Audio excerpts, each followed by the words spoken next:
সুপ্রিয় দর্শক আসসালামু আলাইকুম, কেমন আছেন আপনারা? নিশ্চয়ই ভালো আছেন। আজকের ভিডিওতে আপনাদের সবাইকে স্বাগত জানাচ্ছি। আজকে আমি আপনাদের সাথে শেয়ার করব 90% মাই জানে না যে এই 3টি কাজ করলে বাচ্চা হবে জিনিয়াস। চলুন জানাচ্ছি কোন 3টি কাজ। বাচ্চা জিনিয়াস হোক এটা কিন্তু আমরা সব মায়ের বাবারাই চাই, কিন্তু শুধু এটা চাইলেই হবে না, এটার জন্য আমাদেরকে কিছু কাজ করতে হবে। সে কাজগুলোর মধ্যে হচ্ছে কি, আমরা প্রতিনিয়ত কাজগুলো করছি ঠিক আছে, কিন্তু এর মধ্যে অনেক কিছু ভুল করছি নিজেদের অজানার জন্য। তো কোন কাজ করতে হবে আর কোন ভুলগুলো থেকে আমাদের নিজেদেরকেও সরে আসতে হবে। প্রথমে যেটা করবেন সেটা হচ্ছে বাচ্চাকে পর্যাপ্ত পরিমাণে সময় দেবেন এবং বাচ্চার সাথে কথা বলবেন।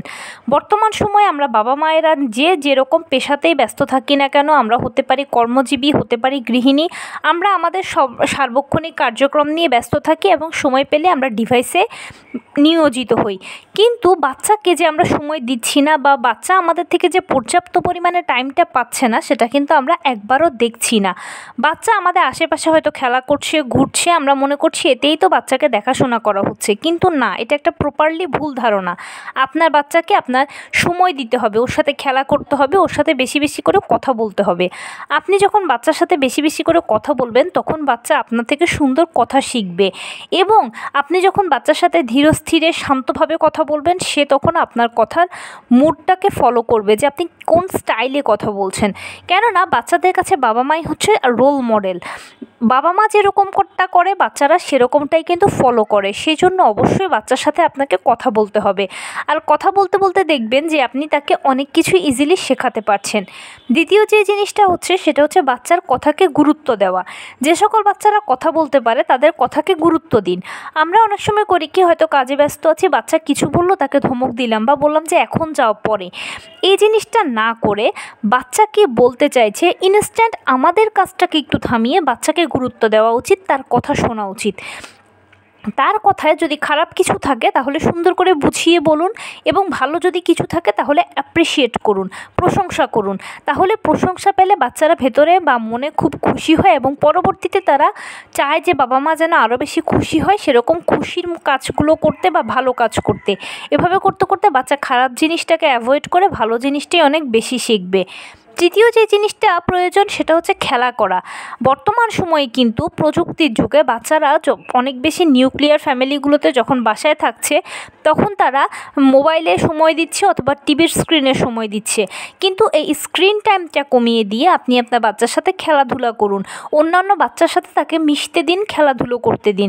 এতে কি হবে, বাচ্চা অনেক কিছু শিখতে পারবে এবং আপনিও খেলার ছলে অনেক কিছু শেখাতে পারবেন। বাচ্চাদের সাথে সবসময় লুকোচুরি খেলার চেষ্টা করবেন, এতে সে আপনাকে খুঁজতে খুঁজতে তার স্কিল ডেভেলপ হবে, সে অনেক কিছু জানতে পারবে। এর পাশাপাশি বাচ্চার সাথে বিভিন্ন কালারফুল জিনিস দিয়ে খেলুন, এতে তাকে আপনি বিভিন্ন কালার শেখাতে পারবেন এবং বিভিন্ন ধরনের শাকসবজির নাম শেখাতে পারবেন, বা তাকে আপনি অনেক গুড টাচ ব্যাড টাচ অনেক কিছু শেখাতে পারবেন। কখনো বাচ্চাকে বকাঝকা করবেন না। আমরা অনেক বাবা মায়েরা আছি যে ভাবি একসময় তো আমরাও বকাঝকার মাধ্যমে বড় হয়েছি, আমাদের বাচ্চাকে আমরা ওই পদ্ধতিতে মানুষ করব। দেখুন, সময় পাল্টেছে, যুগ পাল্টেছে, সব কিছুর ধরন পাল্টেছে, তেমনি প্যারেন্টিংয়ের ধরনটাও পাল্টেছে। তাই বকাঝকা নয়, বাচ্চাকে আপনারা আদর যত্নের মাধ্যমে অবশ্যই যে কোনো কিছু শেখানোর চেষ্টা করবেন। বাচ্চাকে একটু বেশি প্রশংসা করবেন, এতে বাচ্চারা খুশি হবে, তাদের মন ভালো থাকবে। এবং যদি কোনো কারণে বাচ্চাকে আপনার শাস্তি দেওয়ার প্রয়োজন হয় তাহলে তাকে আপনি গঠনমূলক শাস্তি দিন। সেটা কীরকম হতে পারে, সেটা হতে পারে যেমন ধরুন বাচ্চা খাবার খাচ্ছে না, আপনি তখন বললেন যে তুমি এই খাবারটা শেষ না করা পর্যন্ত আমি কিন্তু তোমাকে অন্য কোথাও যেতে দেব না, আমিও বসে আছি তুমিও বসে থাকো, এরকমটা গঠনমূলক শাস্তি দেবেন।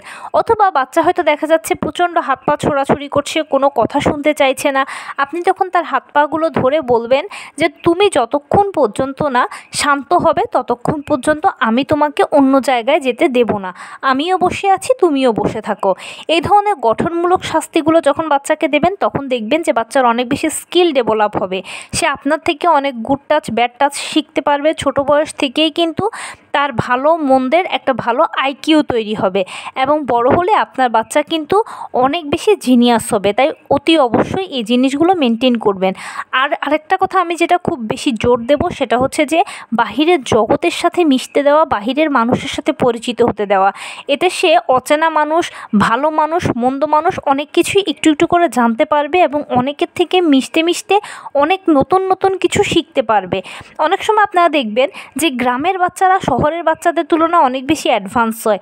এর কারণ কি? কারণ তারা কিন্তু স্ক্রিন টাইমে খুব বেশি সময় দেয় না, তারা পাড়া প্রতিবেশীদের সাথে খেলাধুলোতে সময় দেয় এবং এক একজনের থেকে এক একটা কিছু দেখে শিখে। যেমন কারো কাছ থেকে ব্রাশ করা দেখে শিখলো, কারো কাছ থেকে খাবার নিজে হাতে খেতে দেখা শিখলো, ইত্যাদিভাবে সে শিখে। শহরের বাচ্চারা ওই স্পেসটা পায় না। তবুও আপনার বাচ্চার যতটুকু স্পেস আছে অন্য বাচ্চাদের সাথে খেলতে যাওয়ার, সেই স্পেসটুকু কাজে লাগান, বাচ্চাকে খেলার সুযোগ দিন, মেশার সুযোগ দিন। আর অবশ্যই গুড টাচ ও ব্যাড টাচ সম্পর্কে বাসাতে আইডিয়া দেবেন। তো এই ছিল আজকের ভিডিও। কেমন লাগলো বলুন।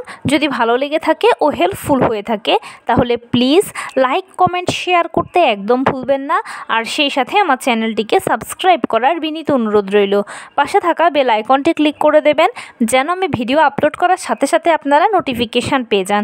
যদি কোনো প্রশ্ন থাকে কমেন্টসে জানাবেন, আমি রিপ্লাই দেব। প্লাস যদি কোনো পরামর্শ থাকে যে কোন বিষয়ের উপরে ভিডিও বানালে আপনারা উপকৃত হবেন সেটাও জানাবেন। আমি আপনাদের পছন্দের সর্বোচ্চ প্রায়োরিটি দেব। ভালো থাকবেন, সুস্থ থাকবেন। আসসালামু আলাইকুম।